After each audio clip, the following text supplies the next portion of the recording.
Are you grinding, busting your tail to build your real estate team, and you keep asking yourself the same question people have been asking for hundreds of years, which is, where are all the hardworking, good people? Where are the people I can hire? Who do I hire? How do I add to my team in order to grow my way out of this chaos? Are you wondering who to add? Are you wondering who not to add? Well, I'm Todd Tremonti, and I lead a real estate team here in the North Dallas area, Dallas-Fort Worth area. Sells hundreds of homes every year, multiple millions in GCI every year. We've been doing this for a long, long time. We coach agents all over North America, write books, do radio, podcast, all that kind of stuff. And it can be done. This is Commissioned, the podcast where we help agents, brokers, and primarily team leaders go from the chaos, the grind, and that frustration to the freedom, the impact, and the wealth building of getting this and other things right and building a team that supports the life you want to live. Building the business, which for most of us is a team in residential real estate, that supports the life you feel called to live, gifted to live, excited to live, that you want to live. And today, what we'll get done is helping you understand who to add to your team. Who are the people most likely to be your top salespeople? Who are the people most likely to completely swindle you, whether by intention or just by accident, meaning convince you in the interview process or in the lead up to a hire that they're going to be excellent, yet there were warning signs that maybe you didn't know about that they were not going to be great team members and especially great sales producers. So we're getting into it today. We're talking about who to hire, what to look for, who not to hire, and what to not look for or what to raise the flag on when you see it. So I want to get into some very, very practical things right out of the gate, things that are probably not new to you, but I want to give you some nuance and insight. One of those things is personality or skill set profiles, right? So you've probably heard of the DISC profile or Myers-Briggs, or maybe Colby Index. There's some other profiles that we'll get to in a little while that are a lot less common in hiring, especially in residential real estate, that I've found some real value in. And I will give you the exact letter, number, type profiles that you could be looking for and maybe be a little bit cautious about. So let's start with DISC, D-I-S-C, the DISC profile. Keller Williams did some great research on this for years. They had their entire kind of recruit, train, select, lead, manage kind of flow, and I may have gotten that a little bit out of order, but they were training on this for years. A lot of the larger, heavy recruiting-driven brokerages have their own processes for this, but my argument is that there's nobody that has this 100% solved, and I'm not even saying that I do. I'm still on a journey of sorting and sifting this out as well, but with over 20 years of leading a team, I can tell you with near certainty there are some skill sets that on average, the majority of the time will lead to higher sales production. And then there are some attributes and gifts and abilities and styles that will typically not lead to high sales production, at least not sustained high sales production. So when it comes to DISC, the stereotype out in the world, this is the reason that we hear things like, oh, everybody always told me I should get into sales because I've got an outgoing personality, as if that's the only, prerequisite to doing a really hard job really well for a long time. It's not. You have to have more than an outgoing personality. But the stereotypical outgoing personality in the DISC profile is a high I, right? There's some truth to that. The other thing that people tend to say, oh, you'd be great in sales, is people who are really big on getting stuff done. They drive results. They are the get it done people. They're the people that you can rely on to show up and achieve the result. Often they're some of the busiest people you know, and that's why you hear things like, if you want something done, ask the busiest person you know. They're busy because they're trusted to get stuff done, and they get a lot of stuff done, and they like getting a lot of stuff done. That in the DISC world is the high D, the driver, the results-oriented kind of dominant person. This is not going to be an episode about DISC profiles and what all these things mean, but the stereotype in real estate is pretty accurate that you're looking for high D and I, or high I and D personality types, along with other traits, of course, but you're looking for those types of people if you want a high likelihood of sales success. Now, we've proven that other types of people can be successful in sales, and not all high DIID people will be successful in sales. But if you're looking for the numbers to be in your favor, for the probability to work to your advantage, then you are looking for people with high D and or I personalities. And when I say or, I say that very carefully. Conversely, you could have a high D along with an S or C personality, and those can do really, really well, but they may struggle building long-term valuable relationships. That typically comes from that I giftedness, interactive, influential, social aspect, right? If you had very high I, you're going to have the high relational, high trust building, high leadership, trust, and all those good things, but you're probably going to have someone, if they have a low or D, with a lot less follow through and results. They're friends with everybody, but they don't sell as much. Whereas the super high D, low I person maybe is out there getting a bunch of contracts, but not their clients aren't leaving a lot of reviews and referring a lot of people. That's a get it done deal. So really it's D and I, but there are some other combinations that can go really well. But if you can combine that driven, results oriented, social, influential trust builder, you have the highest likelihood of success in sales. Now that S, that steadiness piece tends to be a really good ingredient for teams, for brokerages with structure, for people that want to do a lot of volume, just to show up and get it done every single day, follow the process. And the C is great. That conscientiousness, that desire for precision and accuracy is great, but it can be a governor. It can be a limiting factor of sales success. So I'm not going to do a whole lot more on DISC, but if you want some quick, actionable, quantifiable stuff to look for when you're trying to add great salespeople to your team, or add great people to your team that you think can become great salespeople, that's a cheat code. I'll give you one other cheat code that has nothing to do with personality profiles, and then we'll come back to some more profile sort of more automatic approach. One thing that we have found just here on our team in Dallas-Fort Worth are people that have a history of being on pretty high-level team sports teams. That sounds kind of out of left field, but if you see what I did there with left field? But think about this for a second. They're coachable. They have a history of being coachable, of looking to coaching. They win together, lose together. That's their mentality, is team sports. I like to celebrate victory with others. I know that I don't have every gift out there. Other people have those. We work together, we win. They tend to be encouragers and celebrators of others, at least somewhat, if not really, really big time. They tend to be people that are givers and takers. They want to make a contribution, but they also have that little borderline ethical selfishness of like, but I also want to grow and benefit. So I'm not here for charity, but I'm also not here just as a take. So that team sports athlete at the high level. And by high level, I just mean like, were you on varsity in high school or beyond? Or were you really, really committed to something maybe outside that organized athletic structure, but where with others you pursued excellence? And it doesn't always have to be team, but again, if you're looking for the numbers to be in your favor, high level team sports team members, man, if you find someone that was a captain, that started a team or that initiated something like that, you're going to see, generally, statistically speaking, that's a great indicator of success. I'll give you one more of the profiles, and I'll give you one that's a lot less often used in professional environments, especially sales, and that is Enneagram. Enneagram's got kind of a bad name in some circles as like this woo-woo mysticism thing. I'll just say this, there's real value in getting more gradient. So that DISC profile gives you those dominant, natural, and adaptive giftings. Enneagram gives you a lot more style, and when healthy and in stress, you see these other things show up. And you're going to see in a sales environment that almost any of the Enneagram numbers, 1 through 9,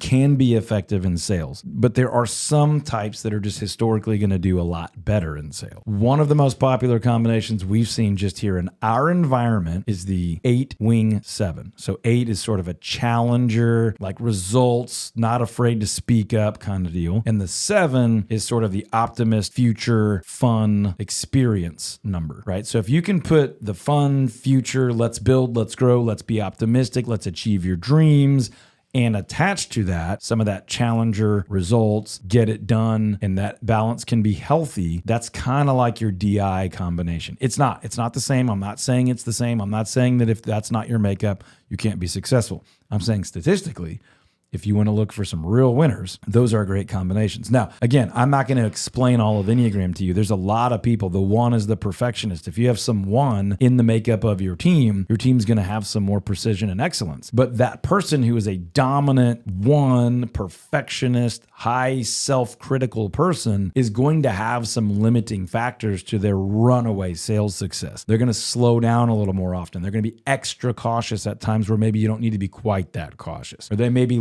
looking and be a little more critical of others at times, which is not always received as well. So again, those are just 2 quick cheat codes to who you might want to hire to increase your likelihood of sales success. I threw in the other indicator of team sports athlete. The other thing I'm going to give you, and this in my opinion is the single most helpful indicator of the people that will be successful salespeople on your team if you're thinking about hiring them, and that is people that have a long, consistent track record of getting what they want. I'm just going to let that sit for a second. If someone is telling you on the phone call, at a restaurant, in an introduction to a friend, or in an interview, I want to be successful in residential real estate, and they've never been successful at anything they've ever done in their life, the odds of that happening are extraordinarily low. Don't hire the hype. Don't hire the want to. Hire the person that in their entire history, they have generally gotten what they wanted out of life. And that might sound ugly to you. It's not. It's just the way the world works. If you're interviewing a young lady and she's always wanted to travel the world and she spent a lot of time the last 5 years traveling the world, that's a good sign.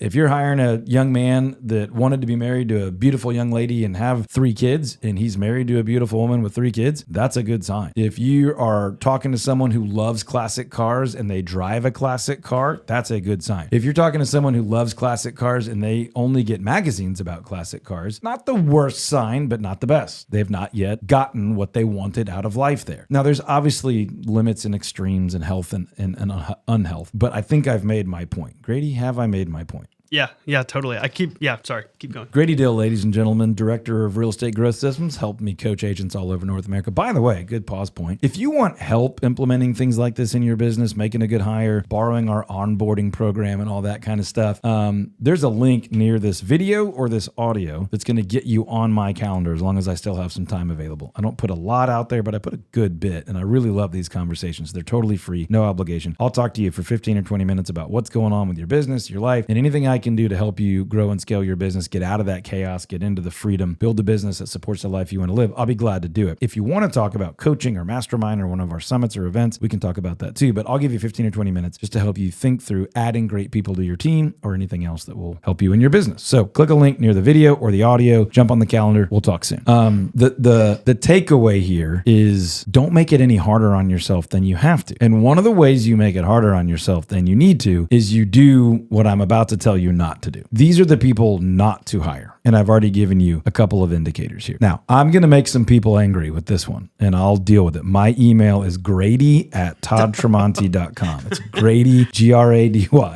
at toddtremonti.com. Email me if you have complaints. Let's go back to the DISC profile. Your high SC people are steady and conscientious, and they generally don't make great salespeople. Doesn't mean I've never met someone with those skill sets that was a great salesperson, but statistically speaking, that's not a trend that's going to go well for you. In the most extreme scenarios, people would say your high SC people are your administrative, managerial, task-oriented, process-oriented people. They're great. The world needs them. The D's and the I's would burn it down without the S's and the C's. But the D's and the I's need to go out and eat what they kill and tackle the monster and ascend to the peak. And the S's and the C's are going, hey, hold on. Let's not get sued. Let's finish the paperwork. Let's get that over on time. Let's make sure that everything's running. They love to check off the marks on the checkbox. Not all of them, but you know what? I'm trying to clearly give you the difference. And that's true in different Enneagram numbers as well. I gave you a little bit of a hint on that with the perfectionist, okay? So from the profiles perspective, the super consistent, very organized, we love those skill sets if we're leaders of salespeople because most of our great salespeople lack those skills, but we want to complement that with other team members. So if this episode was about how to hire the best support staff, it would be almost inverted, not exactly opposite, because there are some like relational skills we like to see in everybody. But I want to be very clear. The people that you really, really like because they're good at things you're not good at, great, hire them for support staff, but they're not likely to be excellent salespeople if you are, right? So when you're looking for salespeople, if you are a great salesperson, you're not necessarily hiring more of you. That's another caution, okay? So hiring a bunch of people like you, just like you, is not the best approach. Now, I happen to be off the charts D&I on the DISC profile, and I do want to hire other high ID, high DI people, but I actually don't want everyone on our sales team to be just like me. In theory, everybody could have the same like core leading gifts, but I'm looking for some of those people to be more patient and compassionate while other people are a little bit more hard-nosed, get her done. I want some people to be more verbose and eloquent while I need some others that are just a little bit more direct and clear. I need some that are more creative and some that are a little bit more analytical. So even within these personality types, there's a big spectrum of gifting and ability and experience and desire. So, but the warning I'm giving you, one of many here, is don't just hire a bunch of people who are just like you. There are aspects, if you're a successful salesperson, aspects of your style that you might want to go looking for, but not necessarily just a bunch of duplicates, because typically that leads to conflict, and your negatives, your weaknesses are then just